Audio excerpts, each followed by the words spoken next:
Greetings, my sports to the bone people. Welcome back to another video. Thank you all for checking this one out. So, I have a couple of things I want to talk about in this one. I was reading an article yesterday and I saw where they were mentioning three former West Indies players that could make a comeback to be a part of the West Indies team going into the T20 World Cup. Gonna take a look at it. Also, we're gonna talk about the West Indies players that would have submitted their names for the IPL auction for 2023. I think we have about 16 of them.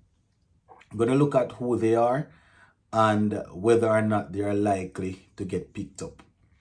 Just give a listening ear until the end.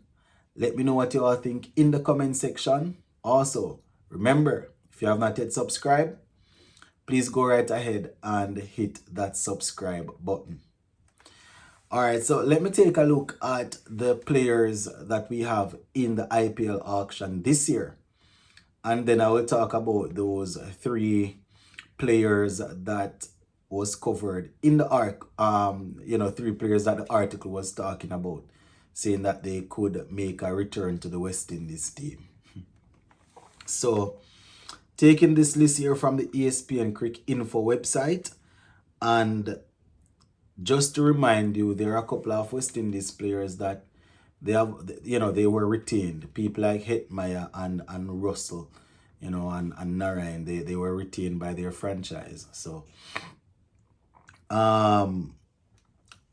going into the auction, we have Ravman Powell.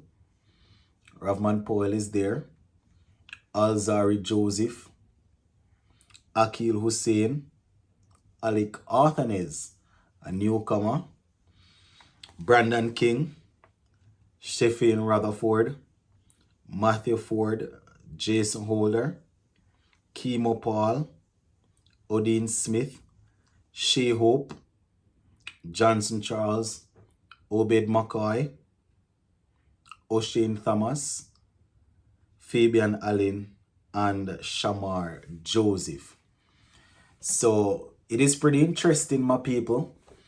A couple of youngsters who are starting their career, they have listed their names in the IPL auction. Not a lot is known about some of them. Shamar Joseph, we have seen him at the regional level. We would have seen him in that West Indies A tour against South Africa. But he has his name there for 20 lakh. So let us see if he will be picked up. Still some work to be done, in my opinion. But if he gets picked up, that would be good. You understand? We see Alec Arthanes. His name is there. People know who he is. You understand? He announced himself on the scene with a flashy half century against the Netherlands. He has played Test cricket and has played ODI games for us. You understand? Plus, they would have seen him in Super 50. So it's not like people don't know who he is, right? So he is listed there also. And O'Shane Thomas name makes a return to the list. He is listed there at 50 lakh. And Arthanes is at 50 also. So let us see, my viewers and subscribers, these 16 players. These are all players that, well, most of them are actually in our T20 squad, in and around our T20 squad. At the moment, only Johnson Charles, O'Shane Thomas, Odin Smith, Arthanes, Fabian Allen, McCoy, not sure what's going on with him. Kemo Paul, quite a few of them that have their name there. They are not in and around the West Indies T20 team as of now. So it's going to be, in my opinion, it's going to be tough for them to get picked up because people are going to be looking at what you have done lately where international cricket is concerned.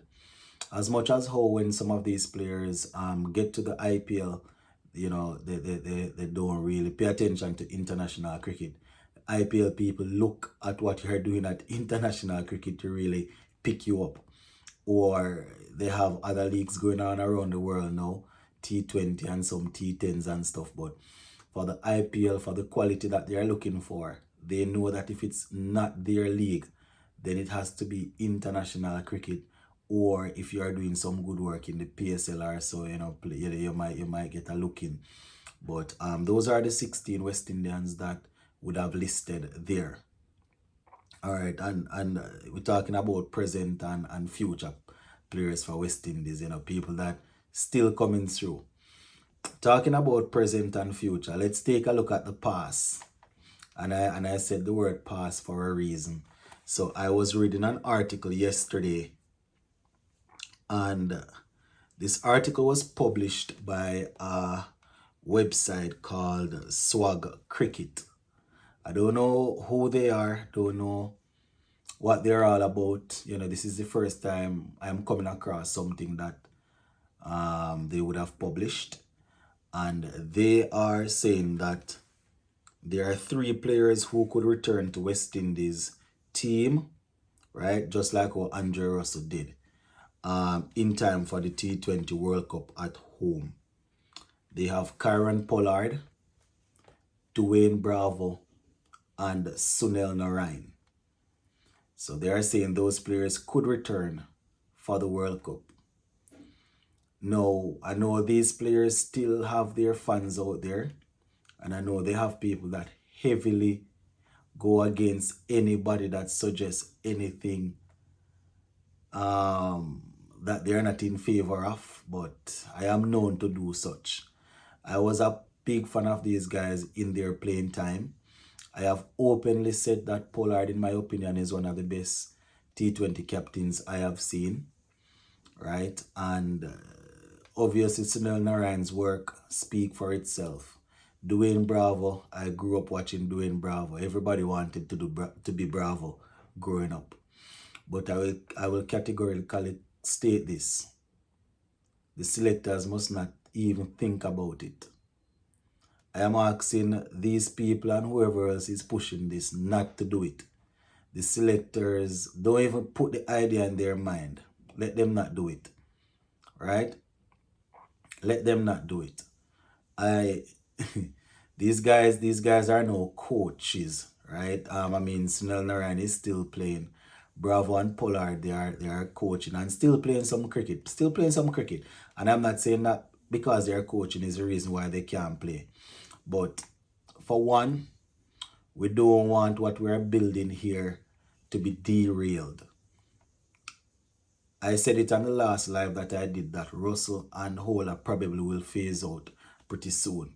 So we understand that even though they are in the team, we still have to keep moving. But I don't want what we are building to be derailed. You don't want bringing people that are no longer part of the team, people that their philosophy of how the game is played is probably going to be different. You understand? They are senior players, they're going to be big names in the dressing room. And my opinion is that people like these, former players like these coming back would throw everything out of whack. You understand? I am going to ask what would happen to Agudi Kishmoti and Akil Hussain that has been working for the team and working for their spot. What would happen to a Romario Shepherd? Right? What would happen to what would happen to another player, right? I don't to any other player. I don't see how this even makes sense.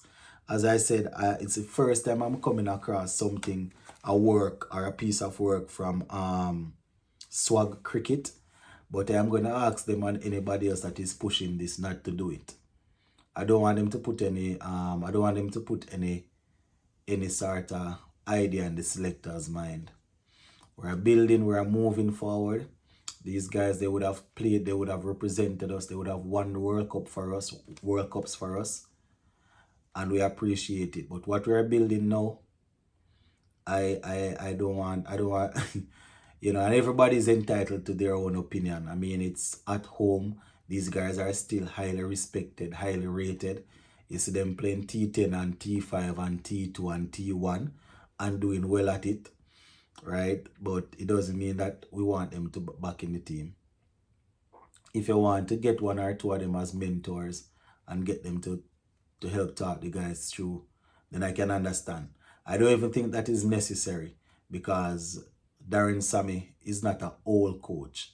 Sammy was at the helm when we won those, right? So you don't when we won those two World Cups, so you don't need them there. So I am hoping this is not something that I'm gonna really see anybody running with. I came across the article and I said let me talk about it a little bit. But I hope this is just one person just feeling a little bit lightheaded because the World Cup is gonna be partly in the Caribbean.